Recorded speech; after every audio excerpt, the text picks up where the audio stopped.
Listen up, get ready, I'm not gonna take no more. There's a revolution, a revelation going on in my soul. Buckle up, get ready, we're not gonna sit back. Citizens of the world, welcome back to Live from the Heartland for March 27th. I'm Michael James. I'm here with my co-host this week, Thom Clark. And our first guest is someone who we have probably crossed a lot of paths with, but haven't met in person, but our sometimes co-host, Ewan Haig, hooked us up with this fellow named Craig Sautter. Good, thanks, Craig. Craig teaches at DePaul, teaches about the Democratic Convention in '68. He's made TV and radio ads for candidates on all levels. He did Barack's first 6 electronic ads when he was running for Congress. So good day to you there, Craig. Thank you. Glad to be here. You know what I'd like to start off with is how you got into being a political hombre. I know you were involved with Students for Democratic Society down in Indiana in the day at Bloomington. And I think you were up in Madison. I don't know if those are the days of studies on the left and various William Appleman Williams. But give us a little bit about your history and what led you to this path. Well, you're right. I went to Indiana University in Bloomington, and I, from the very beginning, almost the first month, I was involved in SDS demonstrations against the war. That was 1965. And, there weren't many people there. We demonstrated in front of the fountain where Dean Rusk was speaking. And there were probably about 40 of us at most. And, the fraternity people were screaming at us and throwing stuff at us. But by the end, by 68, everybody was there, after the convention particularly. Well, the last SDS meeting I went to before the 68 convention, there were maybe 50 people there.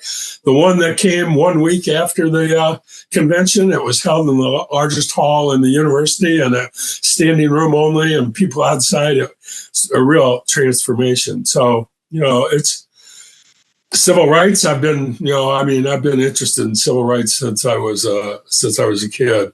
My father used to, on WFMT, they used to broadcast King's speeches in churches when they were being bombed and things like that. So I was aware of what was going on, and I just wanted to get involved on the right side. You mentioned Madison. Here's my great story about the University of Wisconsin. I went up there to graduate school in philosophy, and the first week of classes, there was a demonstration called in the central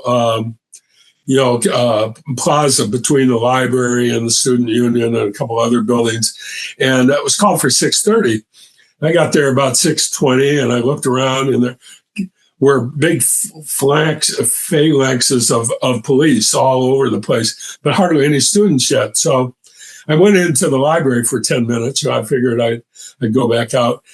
At 6:30, exactly 6:30, the police kicked open the library door, fired tear gas into the library, and the semester was officially begun.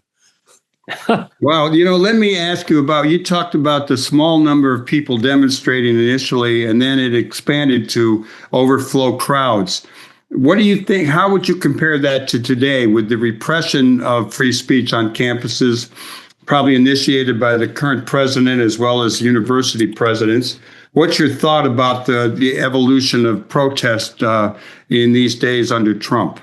Well, I asked my students that. They said because of the technology, it's really migrated onto, protest is electronic. People don't really get together like they did. I don't really see the impact except on the Palestinian issue. I don't see any anti-war people out there. I don't see big demonstrations. I think that there are a lot more people involved in social action things, but they're scattered into different issues. They have different concerns, and I don't know. I'm wondering where the anti-war people are. Well, this week we do have here in Chicago and across the country, we do have the No Kings demonstration. Yeah. That's not articulated enough for me. I mean, that's okay. Trump's a king, but what about the war? What about poverty? What about, the immigration? I mean, I know they're all folded into that, but instead of articulating and trying to build a base around those issues. I went to a couple of those demonstrations. They were fun. They were amazing. Yeah, a lot of folks. A lot of people, yeah. And the police were not like the Chicago police of 1968. They weren't out there trying to beat us into. But it's a Republican who's in control now, not a Democrat. The regular demonstrations, particularly since the outbreak of the war against Gaza in Chicago, and as different parts of that war have unfolded, there have been fair number of crowds with regular demonstrations closing down streets. That's great. In size, but we're talking about several hundred people at most of these. When they are strictly pro-Palestinian, tends to be a smaller group. If it's more anti-war, it's a larger group. So I think the anti-war movement is around, but there are larger concerns, if I can put it that way, with the repression that we're feeling domestically, including right here in our own neighborhood of Rogers Park, really beginning. I'm in Rogers Park too. Before all the outbreaks in Minnesota, which were far more severe with a longer term effect. But I think I see the actions of the current regime as probing without really a particularly strategic approach other than their grand push to terrorize all of us, not just people who are brown, who maybe came from another place. And I think more and more of the public are reacting to that, particularly as they wait in airport lines or are paying $1 more per gallon for gas. That may be the most radicalizing element of the current regime that we could have dreamed up. And who would have thought? I'd like to see the anti-war movement build in Congress, because we're people. We don't really have a lot of power. We have expression of our distaste of what's going on. Craig, I noticed that when I was looking up some information on you beyond what you sent me, which I appreciate, and it took me a while to read all the things that you've done, but I noticed that in the early 70s, toward the end of the explicit civil rights movement, you worked with the Urban League, and you went around the country working on voter registration. Could you share a little bit about what that was like and how important you think doing similar voter registration kind of drives might be right now with all this people putting a lot of eggs in the basket of 2026 and 2028? Well, I was a field coordinator for the National Urban League's voter registration political education program under Vernon Jordan. My first lawyer was Ron Brown. Weldon Rougeau was my immediate boss. And it was a moment at which the civil rights movement was transitioning from, the sort of kind of protests that we think of to a voter rights movement, a voter power movement, trying to get a lot of Black elected officials. I think when we started, there were only something like 500 Black elected officials in the country, maybe less than that. Yeah, when you talk about the Voter Rights Act, there's something like 30 or 40 people. But so we helped expand it. It was in the air that time. We did big voter registration projects in 36 cities. And, they did ultimately, the cities themselves, in part because of demographic changes and things, there are a lot of outspoken and effective Black elected officials. Today, here's the thing about voting. We just had an election, and in the primary election nationally and in Chicago, about 25% of registered voters turn out. That's pathetic. We talk about saving democracy. That's where we got to save democracy. People got to actually vote. And then then the ones who actually voted in that one, that's 25% of registered voters. It's something like 16% of all adults in the country. And then when you divide it into who won the election, they're getting like 8 or 9 or 10% of the adults in the country, or the adults in Illinois. So, there's a lot of work has to be done. And that's one reason Trump was able to win, for example, because he brought a lot of new voters into the process. If we know a lot of people who feel strongly on these issues. We got to get them registered. We got to get them out there, and we got to get them out there in the primaries when it really counts to get people who are progressive and feel like we feel on these issues. This was a pretty exciting. I'd like to point out that Rogers Park, 49th Ward, had a 35% turnout. That's great. Yeah. And I want to mention that because you mentioned earlier that it's one thing to have a one-day protest, but what's the strategy and organizing going on around it? Well, I think we've been working diligently for a few decades to build up that kind of base in our own community. And part of that is not only good organizing, but building up trust and giving people a reason to care.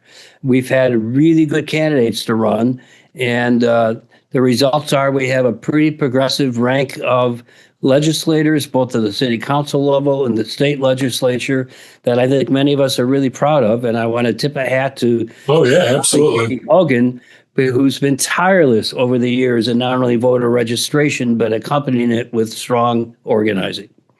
Well, Chicago's an island in the sea, and it is a great place. And since the election of Harold Washington, which people built up, which really came out of that Chicago thing in '68, it just kept building and building. And the Harold Washington election,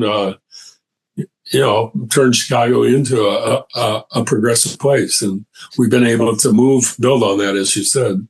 So I had a question for you, Craig, from the Washington era.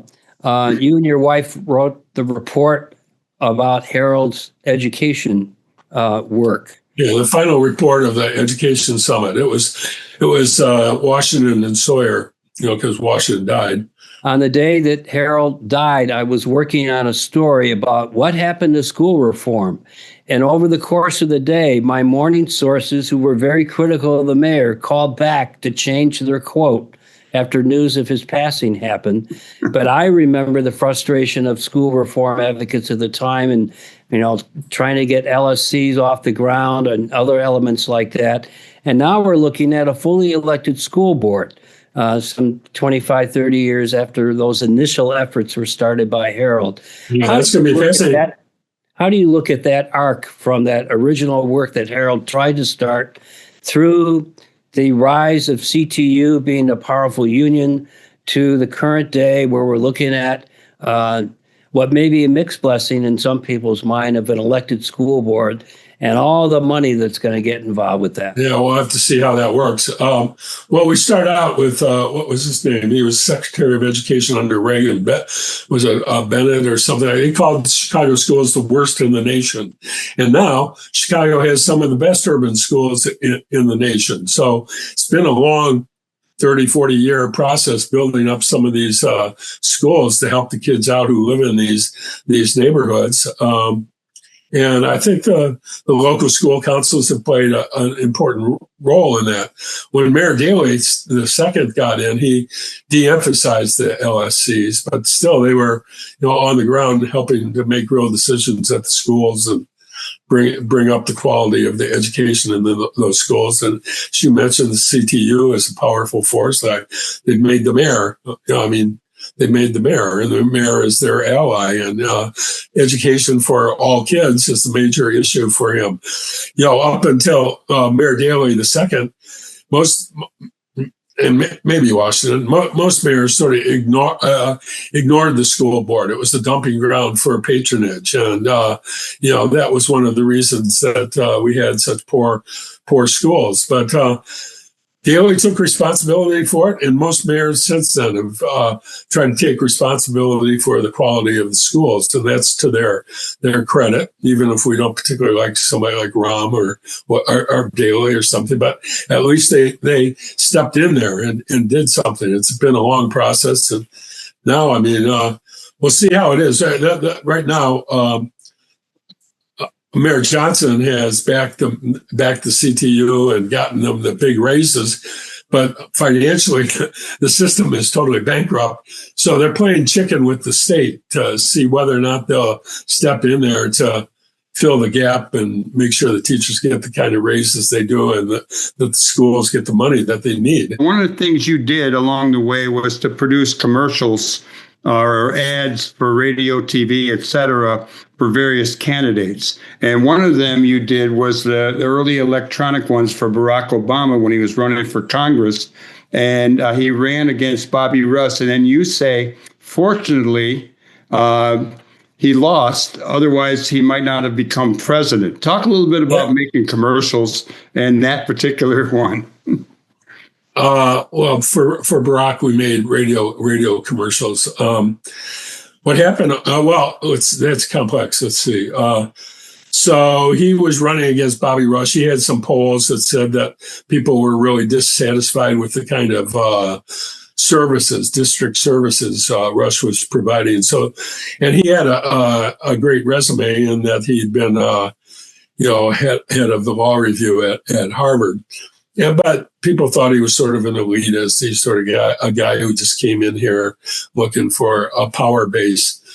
And he was behind before Bobby Rush's son was murdered, but that was sort of the end of the campaign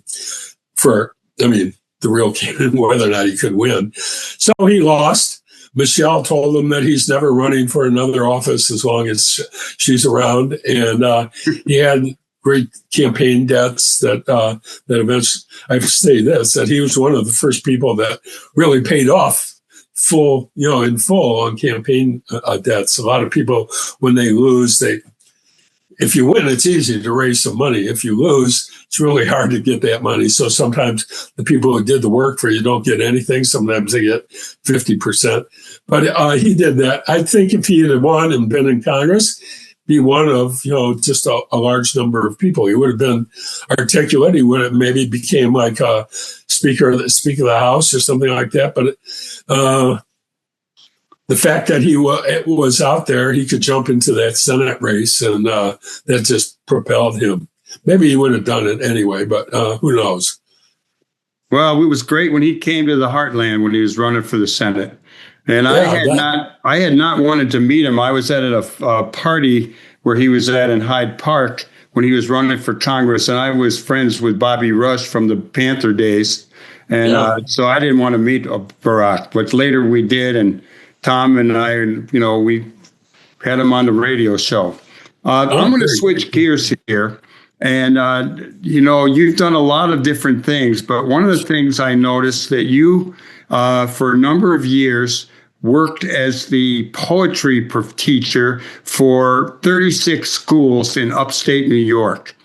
You write poetry. You have one poem being published. I have 2 books out there of poetry. Say it again?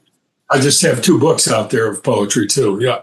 Well, you want to talk about that? Yeah. I want to know what was it like going around to 36 different schools teaching poetry? It was fantastic. It was neat. My wife had moved upstate from New York City where we lived. We lived in Greenwich Village, and that's during my Urban League days. And so we had to find something new to do. And she got a job as an editor at an instructor magazine, which was way upstate. We thought it was a couple miles outside of New York City, but it was like 5 hours up there. So having created jobs for other people at the Urban League, I said, well, I got to create a job for myself. So I went to what was called the BOCES, which was sort of an oversight group for the different schools in the districts. And I gave them the idea. They said, well, I don't know about this, but we'll try you out. So I would go to a school for a month or so and drive. They were all over. They were in south of Rochester, Livingston, Wyoming, and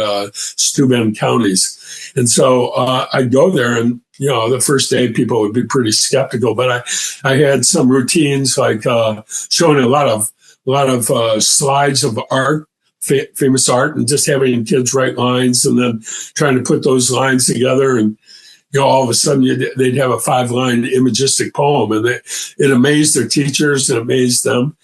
I remember going into one lunchroom, and I said, "Here's a good poem." Somebody wrote, and I read it.